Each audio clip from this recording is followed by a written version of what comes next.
এই আন্দোলনের সময় এবং আন্দোলনের পরবর্তীতে ব্যাপকভাবে পুলিশ হয়েছে, ব্যাপকভাবে পুলিশে তার 4 ও 5 আগস্টে নিহত হয়েছেন 39 জন বলে সরকারিভাবে জানানো হয়েছে। কীভাবে হয়েছেন, কেমন করে হয়েছেন, এগুলো ডিটেল কোনো কিছু নাই। কার গুলিতে হয়েছেন, কার কোন অস্ত্র দ্বারা হয়েছে, এগুলো কিছু জানা নেই।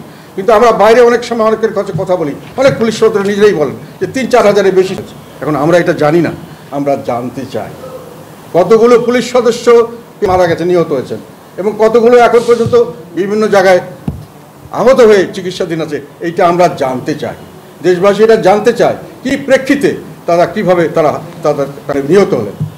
এমন হুজুগে কিছু হতেই পারে, কিন্তু যদি প্ল্যান্ড ওয়েতে এটা করা হয়ে থাকে, তাদেরকে যেখানে একটা প্রশ্ন এখানে আসছে, যেহেতু তারা ছাত্ররা বলেছে যে তারা মানুষ কি, তাদেরকে যদি অ্যাটাক করা হয় তাদেরকে নিজের ডিফেন্স নেওয়ার জন্য তাকে তো আত্মরক্ষার জন্য তাদেরকে কিছু করতেই হবে।